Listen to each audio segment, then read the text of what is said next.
অনেক ক্রিকেট খেলে ফেললে অনেক ফ্যাটিকনেস চলে আসে, অনেক কিছু চেষ্টা করেন দেওয়ার জন্য, বাট অনুকূলে থাকে না। ওয়েস্ট ইন্ডিজের বিপক্ষে হোয়াইট ওয়াশের অদ্ভুত ব্যাখ্যা লিটন দাসের। এবার দিলেন ক্লান্তির অজুহাত। বারবার ব্যর্থ হলেও স্কোয়াড পরিবর্তনে অনীহা।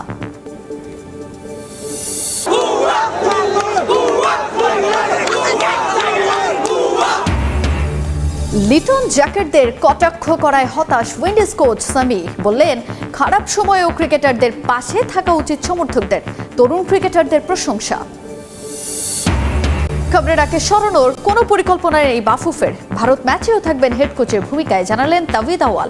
15 ফুটবলার নিয়ে অনুশীলন শুরু জামালদের। এবং ইপিএলের শীর্ষস্থান মজবুত করতে বার্নলির বিপক্ষে খেলবে আর্সেনাল। ওল্ড ট্রাফোর্ডে অ্যামোরিমের বর্ষপূর্তির দিনে ম্যান ইউনাইটেডের প্রতিপক্ষ নটিংহাম ফরেস্ট। শুরুতে ক্রিকেট। টানা খেলার মধ্যে থাকায় বিশ্রামের সুযোগ পাননি ক্রিকেটাররা, যে কারণে কঠিন পরিস্থিতি থেকে বের হয়ে আসতে ব্যর্থ হয়েছেন তারা। ক্যারিবিয়ানদের কাছে হোয়াইট ওয়াশের পর দলের ব্যর্থতা ঢাকতে এমনটা মন্তব্য করেছেন অধিনায়ক লিটন দাস। তার মতে বৈচিত্র্যময় শট খেলায় আরও দক্ষ হতে হবে টাইগারদের। তবে দলে খুব বেশি পরিবর্তনের পক্ষে নন লিটন দাস। করে আসা আমরা ওই জিনিসটা পারিনি। প্রেশারে তো আমরা পড়েছি, 3টা গেমেই পড়েছি, বাট আমরা ওভারকাম করে আসতে পারিনি। তারা আমাদের সব জায়গা থেকে টাফ টাইম দিয়েছে, তারা অনেক ভালো বল করেছে, তাদের ব্যাটিংও খুব ভালো ছিল।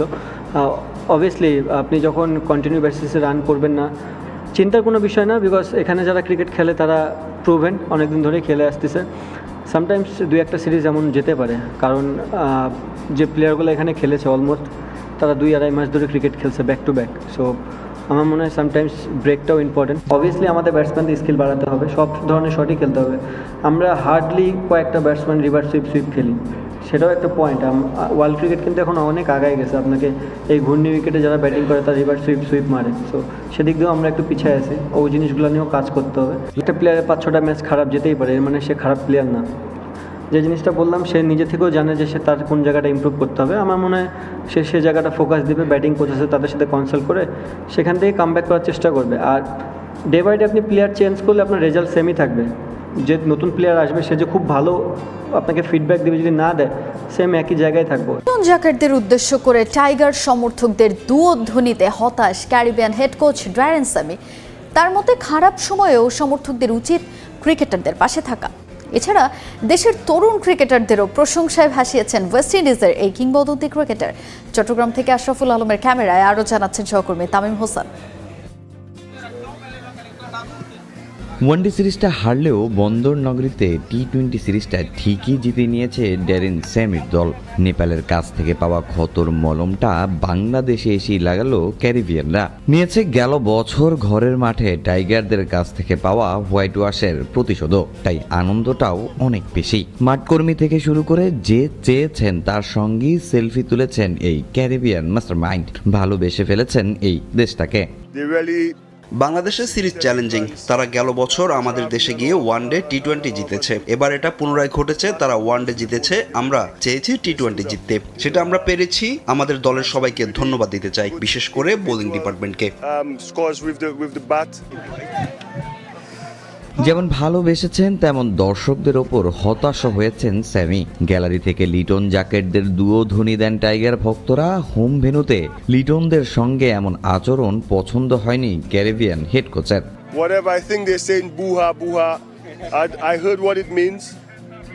বাংলাদেশের ভক্তরা দারুণ, আমি সব সময় তাদের প্রশংসা করি।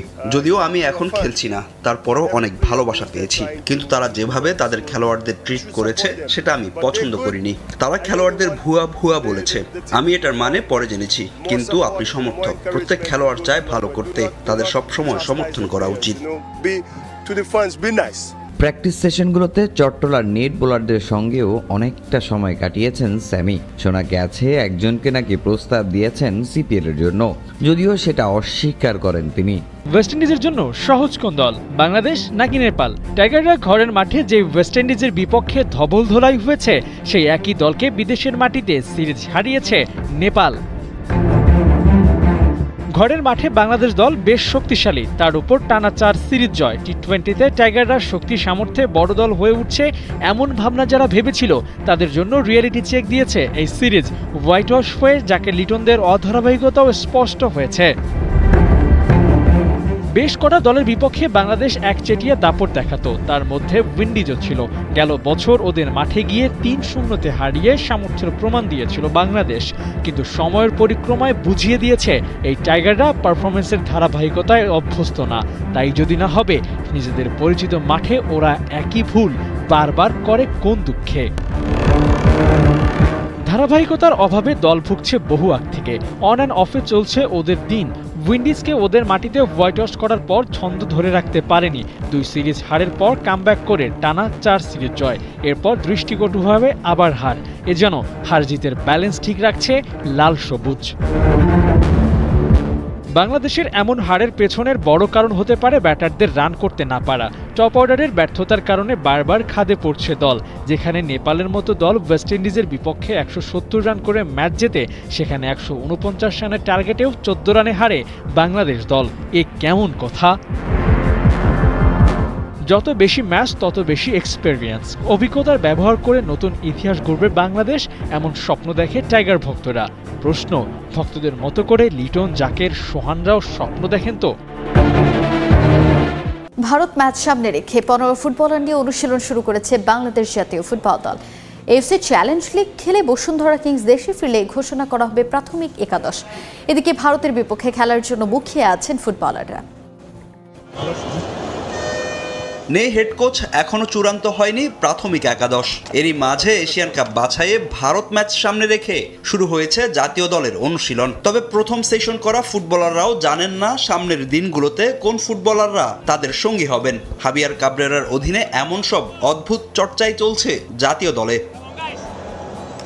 হেড কোচ ছুটিতে থাকায় আপাতত লাল সবুজদের ক্যাম্প সামলাচ্ছেন সহকারী কোচ হাসান আল মামুন। প্রাথমিক একাদশ ঘোষণা ছাড়াই কেন শুরু জাতীয় দলের অনুশীলন, সেই প্রশ্নের জবাবে বসুন্ধরা কিংসকে অজুহাত হিসেবে দাঁড় করালেন। ফাইনাল হয় নাই, তো আপনারা যেটা জানেন যে কিংসের খেলা আছে, ওখান থেকে আমরা প্লেয়ার নিব। আমাদের স্কোয়াডটা মূলত 26 থেকে 28 হয়, আপনারা জানেন। প্রাথমিক স্কোয়াডটা হংকংয়ের স্কোয়াডটার মতোই স্কোয়াডটা হবে, বাট এটা এখনও ফাইনাল না। প্লেয়ার লিস্ট তো জানি না, কোচ সেটা ভালো জানে, এবং কারা আসবেন, বিশেষ করে বসুন্ধরার প্লেয়াররাই তো আসবে, আর আমাদের হামজা সমিত পরে জয়েন করবে। তাছাড়া বসুন্ধরা থেকে কারা কারা জয়েন করবে সেটা কোচিং স্টাফের, আমরা আসলে তো জানি না, আমরা প্লেয়াররা কিভাবে জানতে পারি। 14 ফুটবলারের ক্যাম্প বেড়ে হয়েছে 15 জনে। দলে নতুন করে ডাক পেয়েছেন গোলরক্ষক পাপ্পু হোসেন। স্পেনে থাকলেও ফুটবলারদের পর্যবেক্ষণ ও অনুশীলন নিয়মিত পর্যালোচনা করবেন কাবরেরা। এশিয়ান কাপ বাছাইয়ে শেষ মুহূর্তে হারতে হয়েছে সিঙ্গাপুর ও হংকংয়ের বিপক্ষে। ভুল শুধরে ভারতের বিপক্ষে ঘুরে দাঁড়াতে চান ফুটবলাররা। আমরা এখন প্লেয়াররা হয় কি, আমাদের এখন অত কিছু নিয়ে ভাবছি না কাদের সাথে খেলেছি বা প্রিপারেশন, আমাদের এখন জিততে হবে ইন্ডিয়ার এগেনস্টে, এটা হচ্ছে আর কি আমাদের মূল উদ্দেশ্য। আমাদের প্লেয়াররা সবাই উজ্জীবিত আসলে ইন্ডিয়ার সাথে ম্যাচ খেলা নিয়ে, এবং প্রত্যেক সময় যখন ইন্ডিয়ার সাথে খেলা হয় সবাই অনেক এক্সাইটেড থাকে। অ্যাজ ইউজুয়াল এবারও সবাই এক্সাইটেড আছে ইন্ডিয়ার সাথে ম্যাচ খেলার জন্য, এবং সবাই প্রিপেয়ার হওয়ার জন্য, প্রপারলি প্রিপেয়ার হওয়ার জন্য ফোকাসড আছে।